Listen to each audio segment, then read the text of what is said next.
Ontario, Southern California's epicenter for illegal street racing, a rebellious pastime that's fast, furious, and sometimes fatal.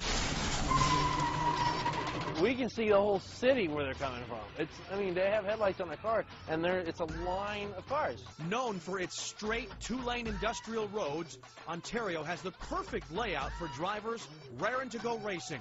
On a given night, 500 to 1,000 cars flock here, but not everyone is here to race. There's been shootings out there. We've had pursuits.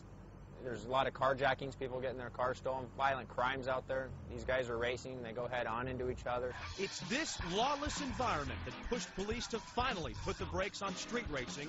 A federal grant allowed Ontario PD's Thomas O'Dell to organize the biggest street racing bust this country has ever seen.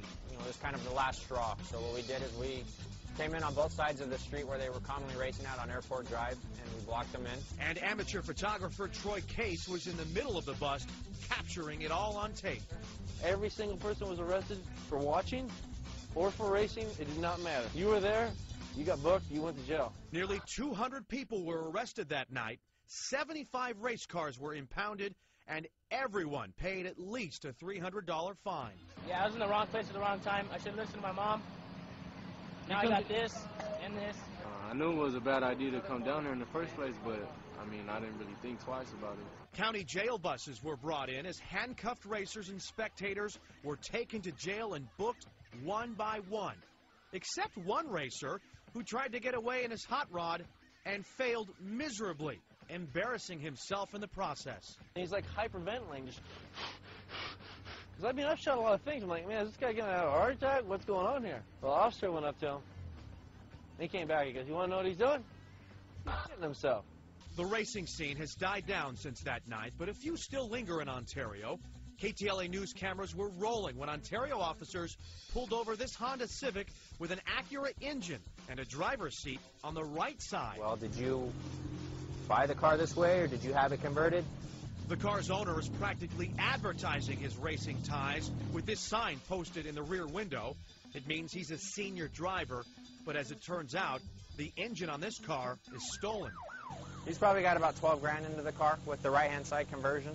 Because of the obvious racing modifications, this car will never be driven on streets again. Some of these cars are ordered to be destroyed, while others are used for undercover reasons.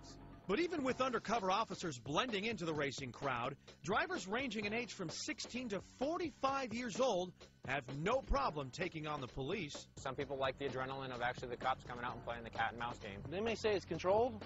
It's not controlled. They have 2 or 3 cars, which you'll see in the video, racing down the street. And on the opposing side of traffic, you see more cars coming down the street. So you got cars crisscrossing. Police say movies like The Fast and the Furious that glorify illegal street racing end up setting trends in real life. When the movie first came out, I went and saw it, and I seen, the type of stuff. I heard that there was going to be more domestic vehicles in it, and that's exactly what I saw the trend is going. But away from Hollywood, police know the trend of illegal street racing may never die. I don't think it's ever going to go away. It could be limited, but I don't think it'll ever go away. And as long as police in Ontario are wearing a badge, stopping illegal street racing is a fight that will never go away.